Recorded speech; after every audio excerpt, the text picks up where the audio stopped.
내가 누구를 두려워하리요? 여호와는 내 생명의 능력이시니 내가 누구를 두려워하리요? 하늘에 계신 우리 아버지의 이름이 온 땅에 충만하며 높임을 받으시기를 주의 성도가 주를 송축하나이다. 아버지께 예배드릴 수 있음이 얼마나 큰 기쁨인지요. 아버지를 찬양할 수 있음이 얼마나 큰 감사인지요. 아버지께 기도드릴 수 있음이 얼마나 큰 축복인지요. 기쁨으로 여호와를 섬기며 노래하며 아버지 앞에 모인 주의 자녀들에게 예배의 기쁨을 누릴 수 있도록 은혜 내려 주시옵소서. 아버지 앞에 설 수도 없는 저희를 예배자로 불러주시고 아버지라 부를 수 있는 은총을 내려주시니 감사드리나이다. 복음의 능력으로 죄를 깨닫게 하여 주시옵소서. 회개함으로 믿음으로 나아가게 하여 주시옵소서. 극한 상황 속에서도 기쁨으로 아버지의 영광을 구했던 신앙의 선배들의 믿음을 우리에게도 허락하여 주시옵소서. 드림 찬양대에서 아름다우신 사랑이라는 주제로 주님께 찬양을 올려드리겠습니다.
하나님께서 오늘 우리에게 주시는 계시의 말씀으로 받으시기를 바랍니다. 우리 한 절이니까요, 우리 한 목소리로 같이 봉독하겠습니다. 시작. 나는 인애를 원하고 제사를 원하지 아니하며 번제보다 하나님 아는 것을 원하노라. 아멘. 오늘은 믿음의 본질이라는 제목으로 귀한 말씀 선포해 주실 분은 한동대학교 국제협회의 마민호 교수님이십니다. 저와 여러분이 함께 읽은 오늘 호세아서 6장 6절의 말씀은 우리의 믿음이, 하나님이 원하시는 우리의 믿음의 본질, 코어 밸류가 무엇인지에 대하여 분명하게 말씀해주고 있는 수없이 많은 말씀 구절 중에 한 구절입니다. 나는 인애를 원하고 번제를 원치 아니하며 제사보다는 하나님을 알기를 원한다라고 이렇게 말씀하고 계시는데요. 여러분 한번 보시죠.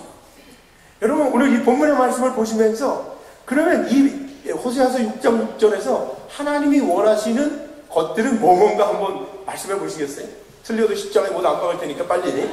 시간이 별로 없습니다. 첫 번째 뭐가 생각나요? 이 본문의 말씀을 보면 하나님이 원하시는 첫 번째 기준이 뭐예요? 인애. 또 하나 뭐 있어요? 아는 것. 예, 좋습니다. 하나님이 우리에게 믿음의 기준으로 이야기하고 있는 것은 우선 찾아낸 것이 뭐냐면 하나님을 아는 것이고 하나님을 사랑하는 거예요. 여러분 한번 봅시다. 호세아 시대의 이스라엘 사람들이 오늘 하나님의 이 평가, 하나님을 알지도 못한다고 이야기하고 있고요, 하나님을 사랑하지 않고 있다고 이야기하고 있는데 그 말이 이해가 됩니까? 성경 말씀을 보면 호세아 시대의 이스라엘 사람들은 절기를 잘 지킨 사람들, 말씀을 열심히 많이 본 사람들, 기도 열심히 한 사람들. 근데 이상하게도 하나님은 그러한 호세아 시대의 이스라엘 사람들을 향하여 나를 알지도 못하고 나를 사랑하지 않는다고 그렇게 그들의 믿음을 책망하고 계십니다. 오늘 우리의 믿음은 어떨까요? 오늘 우리의 교회의 모습은 어떨까요? 이렇게 새벽 예배를 하고 철야 예배를 하고 제자 양육 공부를 많이 하고 수없이 많은 프로그램을 돌리는데 오늘 우리와 우리 교회를 향하여 하나님은 혹시 너는 나를 알지도 못하고 나를 사랑하지도 않는다라고 말씀하고 있는 것은 아닌지.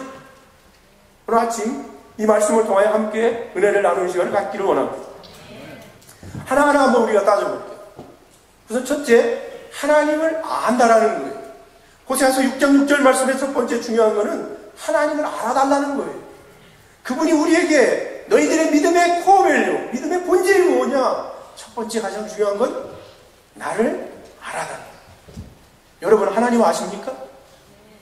여러분 정직하게 고백할 수 있어야 돼요. 제가 이런 질문을 한번 해볼게요. 여러분 노무현 대통령 아세요? 정말 아세요? 그러니까 대답이 좀 이상해지죠? 예, 저는 노무현 대통령을 압니다. 왜냐하면 저는 정치할 때 노무현 대통령과 자주 만났어요. 소주도 자주 먹고 그때는 예수 안 믿었으니까. 그렇습니다. 야당 보좌관을 했었기 때문에 아주 같이 술 자주 마시고 그랬어요. 여러분 누가 누구를 안다라는 말에는 헬라어에서는 두 가지의 그 용어가 있습니다. 하나는요 마히르라는 단어가 있고요. 또 하나는 요데아라는 단어가 있습니다. 여러분 많이 아는 야다라는 단어인데요. 이 두 가지의 의미가 있는데 여러분도 노무현 대통령을 아세요. 근데 여러분은 노무현 대통령을 어떻게 하느냐면 마히르 하고 있습니다. 그럼 뭐냐면 마히르라는 단어는 그의 경력에 대해 아는 거예요. 그가 한국의 대통령이었고 뭐 어쩌고 저쩌고 하다가 자살해서 돌아가신 분이다. 그분에 관하여 아는 거예요. 영어로 얘기하면 노인 오브 노무현. 그에 관하여 아는 거예요. 그러나 제가 알고 있는 노무현 대통령은 자주 만났거든요. 소주도 자주 마셨거든요. 그의 성품이 어떤지 제가 알거든요. 이렇게 경험적으로 알고 체험적으로 아는 거는 야당한다, 요대하라고 이렇게 해요. 저는 노무현 대통령을 요대하합니다. 우리가 하나님을 안다라는 것은 하나님에 관하여 하는 것이 아닙니다. 하나님은 천지를 창조하셨고 위대한 분이시고 지금도 우리를 위하여 역사하고 계신 분이다라고 아는 것은 나와 아무런 관계가 없습니다. 그것은 나의 영향력, 나에 대한 능력으로 연결되지 않습니다. 우리가 성경 공부를 아무리 많이 해도 그분이 위대한 분이라는 걸 아는 것이 여러분과 무슨 상관이 있습니까? 여러분이 옥하는 목사님을 아시죠? 그분을 여러분이 아시는 것과 여러분의 삶의 풍성함과 얼마나 연관이 있습니까? 근데 저는요, 한국에 이름 되면 안 되겠죠? 몇몇 목사님은 아주 정말 친하게 합니다. 정말 친하게 합니다. 그분들 이야기를 하면 어머가 말빨이 먹혀가기 시작할 거예요. 다음부터는 제가 이제 동부 사랑의 교회에 오면 박 목사님 내가 잘한다 그러면 여기서는 이제 통해요. 예. 그렇죠?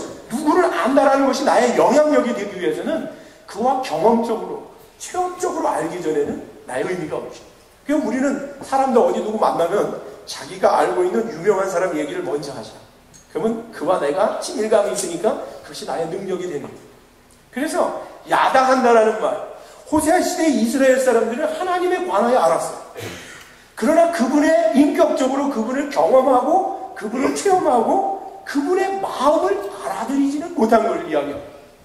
여러분 야다라는 말을 이렇게 이야기하면 잘 이해가 안 돼요. 제가 하나의 예화를 들어서 야다라는 말의 의미를 설명하면요, 제가 시골에서 어머니하고 한 30년 살았는데요, 어느 날 어머니가 저한테 그렇게 말씀하시는 거예요. 민호야, 저기 가서 그거 가져와. 제가 갖다 드렸을까요? 못 갖다 드렸을까요? 갖다 드렸어요. 이건 기적이에요. 이게 뭐예요? 나는 엄마를 안다.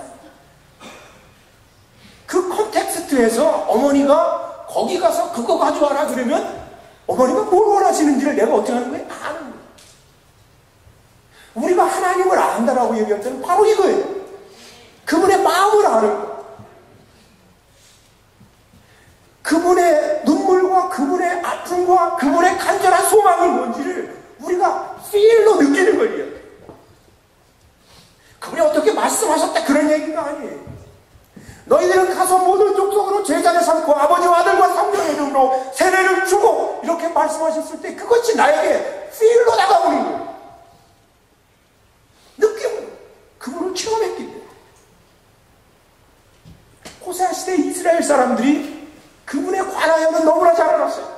성경 두루마리로 너무나 잘 알았어요. 그러나 그분의 마음, 그걸 알아들이지 못한다. 하나님은 너희는 나를 알지 못한다. 그래서 이 요데아라는 말은 전치사 에트를 붙이면 무슨 뜻이 있느냐 말이죠. 누구와 누구가 동침한다 그러죠. 성경에 이 요데아라는 단어가 어디에 있느냐면 마리아는 남자를 알지 못하였다. 여기가 요데아. 무슨 뜻이에요? 남자와 동침하지 않았다. 남자를 경험하지 않았다는 거예요. 체험하지 않았다는 거예요. 동정녀라는 뜻입니다.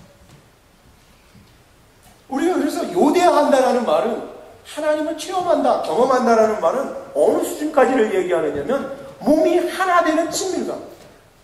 요대와 에티까지를 이야기하는 거예요. 여러분, 남자 여자가 만나서 연애할 때 어떻게 하죠? 처음에는 관하여 물어봐요. 뭐 취미가 뭐세요? 뭐 이렇게 물어봐요. 근데 그거 갖고 만족하지 않아요. 나중에 가면 슬쩍 손을 잡기 시작해요. 조금 지나가면 어깨를 만지기 시작해요. 나중에 가면 동침하는 거예요. 이건 아는 거예요. 그리고 그날이 지나가고 나면 이제 너는 내 것이다. 하나 되었다. 우리가 내게 이야기하는 하나님과의 친밀감은 이러한 야다 수준까지, 요대와 에트의 수준까지를 이야기합니다. 여러분, 제가 제 집사람하고 같이 결혼해가지고 이제 한 20년, 25년 정도 됐는데요. 우리가 매일 요대와 에트를 했거든요. 그러니까 가끔가다 집사람이 그러는 거예요. 자기가 그거 어디다 놨어? 테레비 위에 반쪽의 기적을 행합니다. 왜라고요? 요대와 에트 했기 때문에. 내가 그를 아는 거예요. 우리가 하나님을 알아간다는 말은 바로 그런 뜻입니다. 그분의 마음을 알아가는 거예요. 변명하지 않는 거예요. 가라 그랬는데 조금만 기다려주세요. 우리 남편 그 진급하면요, 우리의 합격하면요, 아니 내가 기도하고 있는 그 제목 들어주시면 내가 전도할게, 내가 선교할게. 그게 아닙니다. 그분의 마음을 함께 알아듣는. 여러분, 인격적인 관계에서 가장 중요한 게 뭐겠어요? 지식 말고 인격적인 관계에서 가장 중요한 거는 나의 마음을 어떻게 하는 거예요? 무엇이 인간관계에서 나를 감동시킬까요? 그가 나의 마음을 알아줘. 요대야. 여러분, 하나님의 사랑을 받고 싶다면 무엇이 하나님을 사랑받게 하겠습니까?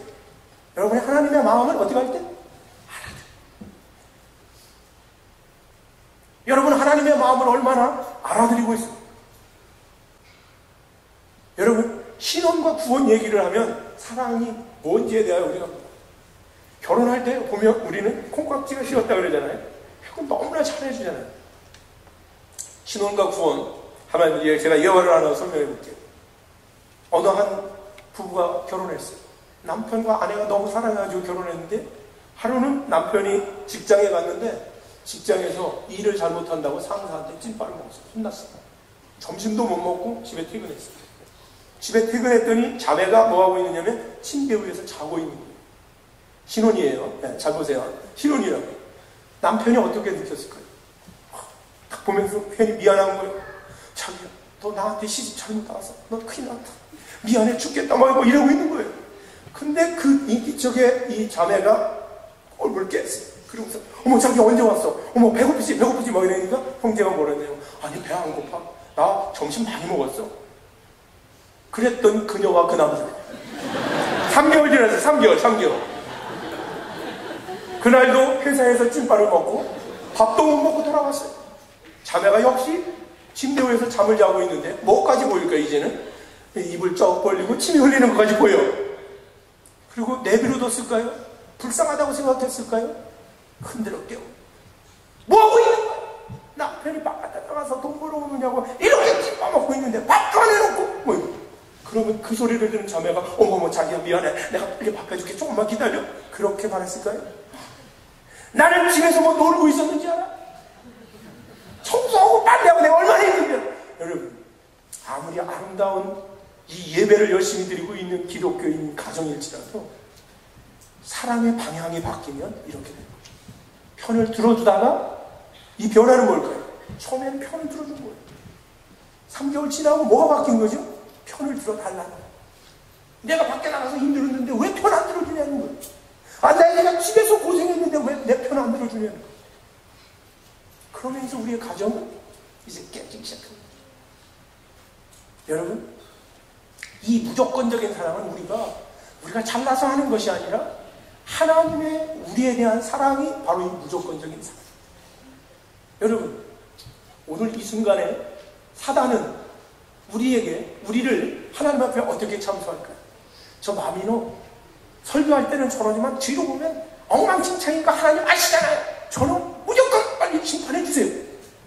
계속 그렇게 뭐하고 있어요? 참으로. 하나님도 아세요. 그 하나님 어떻게 하실까요? 아니야. 나는 내가 약속했어. 아브라함에게 했던 약속, 야곱에게 했던 약속, 다윗에게 했던 약속, 너희들도 동일한 약속. 그래서 한 번도 사단의 편을 들어주지 않냐고 그분은 오래 참으십니다. 무조건. 만약에 조건으로 그분이 우리를 처음으로 하셨다면 우리는 어떻게 됐을까? 이미 수백 번 심판받아 죽었을 거예요. 그분의 무조건적인 사랑이 우리에게 우리를 오늘 견디게 하는 거예요. 여러분, 그래서 우리가 하나님을 사랑한다는 말은 무슨 뜻일까요? 하나님을 사랑한다는 말은요, 여러분, 사랑은 두 가지가 있어요. 하나는 사랑의 고백이 있고, 하나는 뭐예요? 사랑의 확증이 있어요. 여러분이 매일매일 하는 사랑의 고백은요, 그냥 고백이에요. 어떤 사람이 나를 사랑한다고 매일 얘기해요. 그런데 아무것도 나한테 하지 않아요. 그럼 사랑 안 해요. 연애를 하는데 사랑한다고 매일 얘기해주고 선물도 안 해주고 시간도 안 보내주고 감히. 사랑은 두 가지가 있는데요. 하나는 뭐냐면 이 고백과 함께 사랑이 진정한 사랑이 되기 위해서는 사랑의 확증, 컨펌이 있어요. 사랑의 확증은 뭘까? 고린도전서 13장에 보면 사랑은 오래 참고, 이거 영어로다 보니까 뭐라고 되어 있냐면 long suffering. 여러분, 사랑은 뭐라고요? 오래 참고라는 말이 무슨 뜻이냐면 long suffering. 제가 18년 되고 난 다음에, 결혼하고 18년 되고 난 다음에 제가 알았어요. 제가 우리 집사람을 굉장히 많이 사랑하거든요. 왜? 내가 그 여인 때문에 long suffering 했거든요. 그걸 아는 거예요. 여러분이 자식에 대한 사랑을 무엇으로 확증하십니까? 매일매일 좋을 때 쪽쪽 빨아주고 사랑한다 이게 사랑일까요? 그가 가장 고통받고 있을 때 그를 위해 내가 희생해주는 거, 그것이 부모가 자식에 대한 사랑의 확증입니다. 매일매일 도박을 하고 있는 자식이 있었어요. 모든 가상을 탕진하고 어머니는 늘 그를 위해 기도하고 도대체 해결되지 않습니다. 어느 날 자식을 불러놓고 얘기했어요. 내가 한 번만 더 도박을 한다면 내 손을 잘라버리겠다. 그렇게 얘기했어요. 근데도 역시 도박을 하면서 오면서 계속 엄마 손 자르려면 잘라봐 그랬어. 그래서 하루는 어머니가 아들의 손을 잡고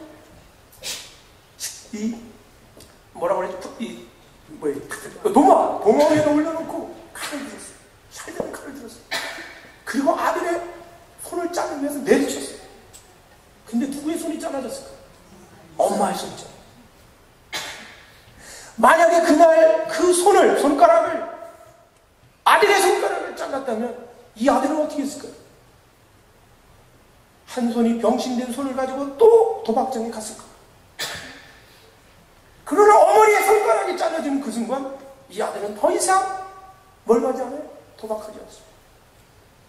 어머니는 자식에 대한 사랑을 사파리, 자신의 고통으로 대신했을 때 그 자식은 비로소 수없이 엄마가 나를 사랑한다고 얘기했던 그 고백이 아니라 그 사랑의 확증, 그에게 능력은 그를 변화시키는 능력으로 다가옵니다. 하나님이 우리가 죄인 되었을 때 자신의 아들 독생자 예수를 십자가에 못 박혀 죽으시는 것을 통하여 우리에 대한 그분의 사랑을 어떻게 했다고요? 확증하여야 됩니다. 아멘. 여러분이 하나님을 사랑한다는 말이 무엇입니까? 입술로 고백하는 거예요? 내가 기도할 때 응답해 준 것 때문에 감사하는 거예요? 하박국 3장 17절 말씀처럼 무화과 나무가 무성하지 아니야, 포도나무에 열매가 없고 외양간에 송아지가 없고 우리의 양이 없을지라도 내가 그분을 위하여 그분의 편에 서줍니다. 그분이 우리의 조건이 아닌데도 불구하고 우리의 편에 무조건적으로 서줬다는 거잖아요. 나의 기도에 너무나 오랫동안 응답하지 않는 그분, 그러나 그분이 나의 전부이며 그분이 나의 구주라는 것을 분명히 고백하고, 그분의 이름 때문에, 예수의 이름 때문에 내 삶에 어떠한 흔적, 고통, 희생, 그것이 있지 않다면 우리는 결단코 그것을 하나님에 대한 사랑이라고 말하지 않습니다. 여러분, 오늘까지 신앙생활을 하면서 여러분은 하나님을 위한 어떠한 긴 고통의 시간들을 보내왔습니다. 예수의 이름 때문에 여러분의 몸에 어떠한 흔적을 가지고 있습니다. 어떠한 희생과 손해를 가지고 있습니다. 아니, 거꾸로 내가 유익하기 위해 그의 이름을 부르고 나의 유익을 위하여 그분의 손을 빌리려고 하지 한 것은 아닙니다. 저와 여러분을 향하여 오늘 하나님은 나는 인애를 원합니다.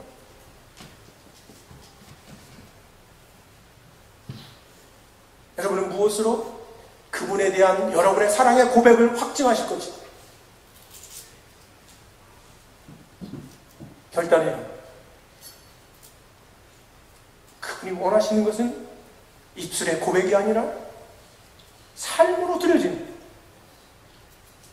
여러분의 삶의 현장에서 그분의 이름 때문에 어떠한 핍박을 당겨받는, 어떠한 손해를 감수하고 있는가, 하나님 그것을 바라보고 계십니다. 오늘 호세아서 6장 6절 말씀에 여러분이 지금 몇 개를 찾으셨느냐면, 하나님은 인애를 원하고 해서 사랑을 찾으셨고, 하나님을 알기를 원한다고 해서 하나님을 아는 것을 찾았는데요. 다시 한번 읽어보세요. 호세아서 6장 6절에서 진짜 하나님이 원하시는 게 뭔가를 하나만 더 찾아보세요. 이걸 찾으셔야 됩니다. 하나님 진짜 원하시는 건 뭘까요? 틀려도 십자가에 못 안 막는다고 해서 빨리 한번 해보세요. 하나님 진짜 원하시는 게 뭘까요? 하나님 아는 거로 끝나는 거예요? 하나님 사랑하는 거로 끝나는 거예요? 그 다음에 원하는 게 뭐예요? 죄송, 워십가, 노인가, 러빙가, 워십가. 하나님은 워십을 원치 않는 분이 아니에요. 나는 알고 나는 사랑하고 끝나는 게 아니라 신령과 진정으로 드려지는 예배, 나를 알고 나를 사랑해서 드려지는 진정한 예배를 그분이 원하신다는 거지, 예배 필요 없다. 하나님이 오늘날 우리를 찾는 자는 누구냐면 예배죠. 오늘 정말 동부 사랑의 교회 예배를 보면서 내가 너무 감사했어요. 역시 왜 이렇게 짧은 기간 동안에 이렇게 부흥하고 있을까? 예배가 살아요. 하나님의 영광이 드러나게 여러분이 그렇게 적극적으로 이 예배에 참여자가 되는 진정한 예배자로 여러분이 서 있는 거예요. 아멘? 여러분 이것이 하나님이 진정으로 원하는 것은 신령과 진정. 하나님을 알지도 못하고 하나님을 사랑하는 확증도 없이 나의 필요를 채우기 위해 드려지는 예배, 내가 크리스찬이라는 영혼을 갖기 위해 드려지는 그러한 예배가 아니라 단 한 번의 예배가 신령과 진정으로 드려지는 것을 위하여 하나님은 우리에게 오늘 요구하고 계시는 거예요. 여러분, 예배라는 것이 무엇일까요? 신학적으로 많은 이야기들이 있겠지만 예배란 말은 다른 것이 아닙니다. 모든 다른 것들을 내려놓고 하나님에 집중하여 하나님을 만나고 그 하나님의 마음 합한 삶을 살겠다라고 결단하는 것, 예배입니다. 한마디로 그분과의 친밀감을 갖는 거예요. 그래서 예배의 완성이라고 얘기할 때는 그분과 내가 뭐냐면 하나 되는 거예요. 신약에서 가장 중요한 사건인 인카네이션의 사건, 그분이 내 안에 들어오고 내가 그분 안에 들어가는 이 온전한 하나됨, 신인 합일의 단계가 예배의 완성이에요. 진정한 예배는 어떨까요? 내가 드리는 건지 성령님이 드리는 건지 모르는 그 온전한 하나됨, 내가 내 안에 들어오는 예배의 완성. 거한다고 얘기해. 타버나클, 장막. 그분이 내 안에 장막, 내 안에 교회로서. 여러분, 함께 한다는 말이 무슨 뜻일까요? 진정으로 함께 한다는 말이 무슨 뜻일까요? 함께 한다는 말, 보이지 않는 하나님과 내가 어떻게 함께 하겠어요? 함께 한다는 한다는 말의 가장 중요한 의미는 커뮤니케이션 한다. 그분과 내가 대화한다. 그러니까 내가 오늘 박 목사님하고 하루 종일 여기에 같이 있었는데 아무 말을 하지 않았어요. 내가 한국에 있는 제 딸내미하고 계속 전화통화를 했어요. 내가 누구하고 함께 한 거냐면 보이지 않는 한국에 있는 우리 딸과 제가 함께 하고 있어요. 보이지 않는 하나님과 우리가 함께 할 수 있는 유일한 방법은 그분과 끊임없이 커뮤니케이션. 기도하는 것, 말씀 보는 것, 찬양하는 것, 예배드리는 것. 커뮤니케이션이라는 단어는 서로가 서로를 하나로 만든다라는 퍼프로 관통한다는 뜻이 있습니다. 어원투. 하나가 된다. 하나가 된다. 하나님의 마음을 우리에게 선포케 하신 주님 감사합니다. 하나님에 관하여 하는 신앙이 아니라 정말 인티머시를 통하여 하나님과 한 몸, 한 일체를 이루며 남은 생애를 살아갈 수 있도록 우리를 인도하여 주시옵소서. 하나님 오늘 우리를 그냥 살려준 것이 아니라 하나님의 꿈을 이루고 그 꿈을 이룬 것들을 간증하며 주님을 찬양하고 예배하는 자로 우리를 불러주심을 감사합니다. 어디 있든지 어느 곳에 있든지 정말 주님을 찬양하는 참된 워십바가 되게 하여 주옵소서. 주여 내일 예배를 살려 주옵소서. 내일 예배가 기적의 예배가 되게 하여 주시옵소서. 이 성전을 향하여 집에서 발걸음만 띄어도 눈물이 폭포수같이 일어날 수 있도록 주님 도와주시옵고 이 성전의 뜰만 밟아도 모든 병든들이 치유함을 받는 역사가 있게 하여 주시옵소서. 모든 좌절과 고통에서 거듭나게 하여 주시고 전도적 존재, 선교적 존재로 거듭나는 영광을 보게 하여 주옵소서. 하나님 사랑하는 교수님을 주님 축복하여 주시고 지금까지도 감사하지만 오늘부터 불속과 같이 그의 인생을 지켜주시고 보호하여 주시어서 마지막 시대에 주님의 영광이 되게 하여 주옵소서. 이제 우리 주 예수 그리스도의 은혜와 하나님 아버지의 그 크신 사랑과 성령 하나님의 인치심의 그 능력을 통하여 하나님 오늘 우리가 믿음의 본질을 회복하고 세상을 향하여 나는 사랑의 성도님들과 자녀들과 성업과 비즈니스와 남은 생애 위에 그리고 내일 예배 위에 이제부터 영원토록 함께 하시는 하나님의 신실하신 축복이 온전히 임하길 주님의 이름으로 간절히 축원하옵나이다.